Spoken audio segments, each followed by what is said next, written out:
প্রিয় ভাই বোন বন্ধু গুরুজন সকলকে ভালোবাসা এবং শ্রদ্ধা জানাই। আজ শুনব চরিত্র আসলে কি।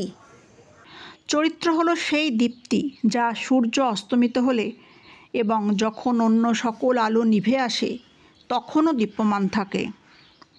চরিত্র হলো সেই শক্তি যা যুদ্ধে পরাজয়ের মুখেও আমাদের বিজয় গৌরব এনে দেয়। চরিত্র হলো মানুষের জাগ্রত চৈতন্য, যার সম্মুখে সকলের মাথা নত হয় কেবল বিকৃত মস্তিষ্ক ছাড়া। চরিত্র হলো সেই স্বর্গীয় প্রভা যা চরম দারিদ্র্যের মাঝেও আলোক বিকীর্ণ করে।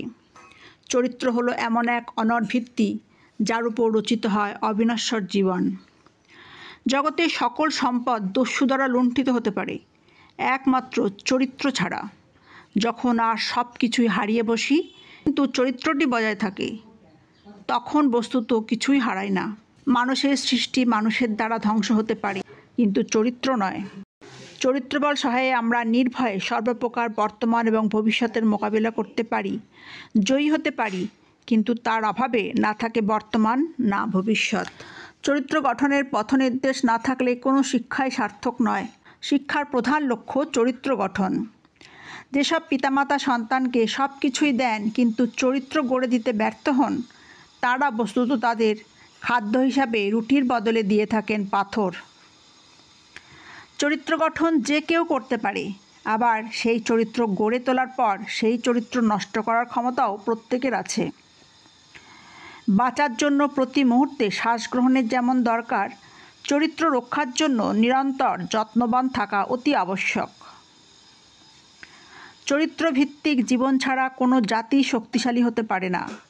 ব্যক্তিগতভাবেও চারিত্রিক দৃঢ়তা না থাকলে কোনো মানুষই সুরক্ষিত নয়। চরিত্রহীনতা এমন এক দারিদ্র্য যার থেকে আরও বেশি রিক্ততা সম্ভব নয়। জাগতিক সমস্যার সমাধানে মানুষ আপাতভাবে প্রায় কোনো প্রভাবই বিস্তার করতে পারে না, কিন্তু সে যদি নিজের চরিত্রটি সুগঠিত করতে যত্নবান হয় এবং অপরকেও সেরকম যত্নবান হতে সাহায্য করে, তবে সেটাই হয় তার সর্বশ্রেষ্ঠ কাজ। বাকি আর কিছু তার না করলেও চলে। আজ এখানেই শেষ করছি। ভিডিওটি যদি ভালো লাগে লাইক কমেন্ট শেয়ার এবং সাবস্ক্রাইব করবেন, কারণ আপনাদের ভালোবাসাই আমার পথ চলার প্রেরণা।